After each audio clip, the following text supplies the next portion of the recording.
Assalamu alaikum wa rahmatullahi ta'ala wa barakatuhu. Aláfíà Ọlọ́run àánú Ọlọ́run oore àjẹjẹtàn Ọlọ́run ọba kí ó máa bẹ́ẹ̀ mi àti yín kó máa bá wa gbogbo wa gbé Allahumma àmín. Allah subhanahu wa ta'ala ó ti sọ̀rọ̀ ẹ̀ nínú al-Qur'an. Àyàfi ẹni tí ọ̀rọ̀ Ọlọ́run ọba ò bá yé òun nìkan ṣoṣo ni ó máa dààmú tó bá rí àwọn kankan. Ẹ̀rí ẹni tí mo gbé sójú fọ́nrán mi tó gbé tẹ̀sùbá sọ́rùn tó pòsì pẹ̀lú eléégún. Àfá aláṣẹjẹ tó sọ wípé òun máa ń ṣoògùn dáadáa, àáfàá yẹn nìyẹn, ọ̀gbẹ́ni yẹn nìyẹn.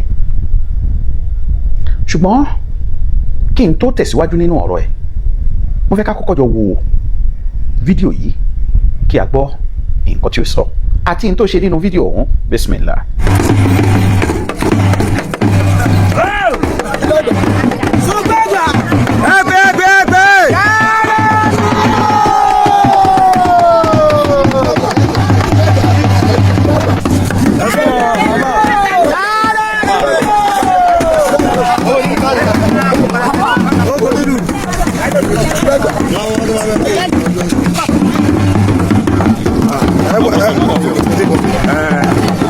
Mo di pé mo jẹ́ mùsùlùmí àkọ́kọ́, ọmọ Yorùbá ni mí. Tí mi bá jẹ́ Yorùbá mi ò lè jẹ́ mùsùlùmí. Mùsùlùmí wá ní ní ìlú bàbá nàbí. Ṣùgbọ́n yóò sọ pé kí n máa sọ̀kò sílé bàbá mi. Ìṣẹ̀ṣe àwa bá láyé ni. Bàbá tó gbà bàbá tèmi oníṣẹ̀ṣe ni wọ́n. Ṣùgbọ́n wọ́n ti gbé wa sínú Islam àgbà bẹ́ẹ̀ àgbà bá nàbí. Sallallahu alaihi wasallam. Èyí ò ní pé ká wá máa sọ̀kò sínú ilé bàbá wa. Ìwọ ọmọ Yorùbá tó o bá sọ pé torí kó o gbẹ̀sìn, o gba Kristẹni, o gba Mùsùlùmí, o wá ń sọ̀kò sílé bàbá ẹ̀ ọmọ àlè ni. Assalamu alaikum.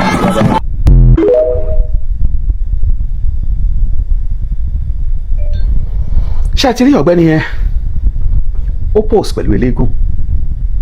Ṣé ẹ rí ibi tí a máa ti kọ́kọ́ mọ̀ pé kò mọ nǹkan kankan, kò mọ nǹkan. Ṣé ẹ rí tẹ́ ẹ bá gbọ́ kéwú lẹ́nu èèyàn, kì í ṣe gbogbo ẹni tẹ́ ẹ gbọ́ kéwú lẹ́nu ẹ̀ ló mọ nǹkan. Ṣé ẹ rí bó ṣe ṣọwọ́? Kò mọ túmọ̀ ohun tó ṣe yẹn, kò mọ túmọ̀ ẹ̀. Tẹ́ ẹ bá bí kò mọ túmọ̀ ẹ̀, ó pòsì pẹ̀lú eléégún, òun ṣe victory sign. Subhanallah. Ẹ jẹ́ kí n kọ́kọ́ gbé yẹn tì. Ẹlẹ́ẹ̀kejì, fọ́tò tó yà pẹ̀lú eléégún yẹn nígbà tí wọ́n print ẹ̀ fún ẹ, kí ni nǹkan tó rí ń bẹ̀? Ọ̀gbẹ́ni yìí, summa billahi la ilaha illa gbogbo ẹnikẹ́ni tó bá jẹ́ pé ojú ẹ̀ yìí ó fi ń ríran dáadáa, tó bá wò ó ẹ̀kú eégún wọn yìí fọ́, ìwọ àti eégún yẹn yàtọ̀ síra yín, kò sí ìmọ́lẹ̀ Ọlọ́run ọba kankan nínú ara ẹ̀. Pé nítorí pé gbogbo ẹnikẹ́ni tó bá ń sin Ọlọ́run ọba ní tòótọ́, mukhlisina lahu ddin, tó bá ń sin Ọlọ́run ọba ní tòótọ́, ìmọ́lẹ̀ Ọlọ́run ọba wà lára ẹ̀, kò sí ìmọ́lẹ̀ Ọlọ́run ọba kankan lára ẹ̀. Ó di mélòó? Ó di méje.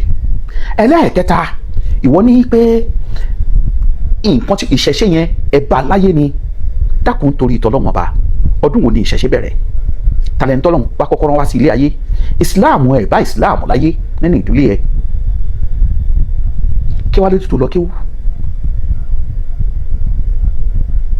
Wọ́n ń ṣe 2 in 1, bóyá 3 in 1 gan ni ẹ́.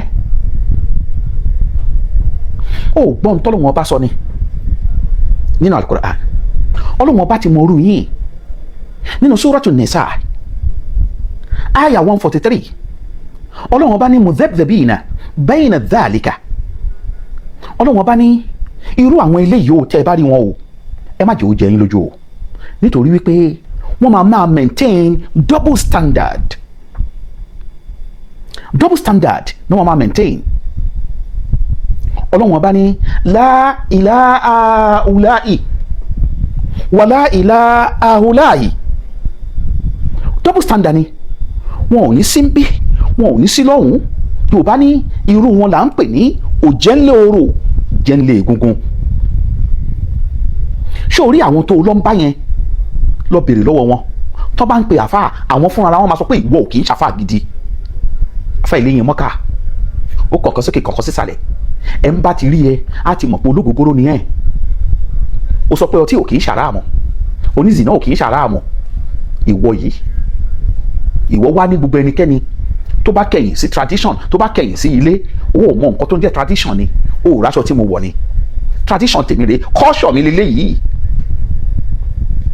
O gbé jàlábí àsọ̀rùn, o gbé tẹ̀sùbá sí. Ṣé culture ti tiẹ̀ nìyẹn? Ìwọ gan ló máa lè tí ò mọ nǹkan tó ń ṣe. ìwọ ló mọ nǹkan tó ń ṣe. Ọlọ́run ọba ní òun bẹ́ síbí òun bẹ́ sọ́hún. Ó wá gbọ́n tọ́lọ́run bá sọ fún ẹni. Ọlọ́run ọba ní wa man yudlilillahu falan tajida lahu sabila. Ẹnikẹ́ni tó bá ti sọnù ẹ lè rí ọ̀nà fún láyéláyé. Ó dàbí ẹni tójú inú àti tìta ẹ̀ tó ti fọ́ ni. Bí ẹ dì lọ́wọ́ mú gan pàápàá gàtígàtí ni wọ́n máa ṣe. Ìwọ yìí ti fọ́jú inú ti fọ́ tìta, kì í ṣe ojú tá a fi ń ríran yìí là ń sọ. Ojú inú tí èèyàn fi ń ronú nípa ọ̀rọ̀ Ọlọ́run Ọba, ojú ìta tí èèyàn fi ń rí ọ̀rọ̀ Ọlọ́run Ọba, tí èèyàn fi ń gbé sínú ọpọlọ tó fi ń wúlò fún yàn, gbogbo ẹ̀ ló ti fọ́ lọ́dọ̀ ti tiẹ̀. Ẹ̀yin yìí gan làdánwò tó wà ní ilẹ̀ Yorùbá. Ẹ̀yin àfa ṣẹ́fáṣẹ́fá, ẹ̀yin àfa onífá, tẹ́ ẹ bá délé àwọn babaláwo wọ̀nyẹn, tẹ́ bá dé ọ̀dọ̀ wọn láwọn babaláwo tí wọ́n ń sọ òótọ́, wọ́n á sọ fún yín, wọ́n á ní àwọn àfa yẹn ṣàfà gidi, gbogbo wọn ni wọ́n nífá lọ́dọ̀ wa. Kódà wọ́n á tún fún yín ní time, wọ́n á ní àfa ṣé o fẹ́ gbọ́ tó bá dọjọ́ báyìí dúró sí tòsí ìwọ má yọjú, wàá máa rí wọn tó máa wọlé. Gbogbo yín la mọ̀. Ẹ débi kan ẹ̀ mú microphone ẹ̀ tó máa fa áyà. Ẹ̀yin náà lẹ máa lẹ kíní káàkiri pé máa ṣe mọ̀lúdì náà bíi ẹ̀yin táyé yín rùn bí ìgbọ̀nsẹ̀. Ayé yín rùn bí ìgbọ̀nsẹ̀. Mùnáfìkì ti wà nínú mọ́ṣáláṣí tipẹ́. Ìṣẹ̀ṣe kò ṣẹ̀ṣẹ̀ bẹ̀rẹ̀, ìṣẹ̀ṣe ti wà tipẹ́. Ràúfù Arẹ́gbẹ́ṣọlá ló elevate yín, òun ló kọ́kọ́ sáìn yẹn ní Ọ̀ṣun. Tó bá dẹ̀dẹ̀ gbogbo ibìkan á máa àwùsù ló máa ń fi ń bẹ̀rẹ̀ gbogbo nǹkan. Ìṣẹ̀ṣe ti wà tipẹ́. Ẹ mọ orin tí wọ́n máa ń kọ ńgbà yẹn ni. Tó bá kúrò mọ́ṣáláṣí láti lọ ṣe nǹkan tó fẹ́ ṣe, wọ́n á ní ìmáàmù má ṣe bínú, èlé ìmáàmù má má bínú, làdáni má má bínú, ká bá ṣàgbó tán o àwẹ̀ o. Wọ́n á ní ilé ìmáàmù má bínú o, làdáni má bínú, tá a bá ti ṣàgbó tán àwẹ̀. Eégún kan ló ń jẹ́ àgbó, táwọn bá ti gbé àgbó tán àwọn á tún wẹ̀ padà sínú Islam. Ó ti wà lọ́tọ̀ọ́jọ́ tó ti pẹ́. Ìwọ olódo, ìwọ dáhùn kankan mọ̀ ni, kí ni nǹkan tí wọ́n mọ̀? Kéwu lè lọ kéèkéwu 419 ó kéèkéwu tó yanjú. Ó wá ń sọ pé gbogbo ẹnikẹ́ni tó bá kẹ̀yìn sí kinní ọmọ àlè ni.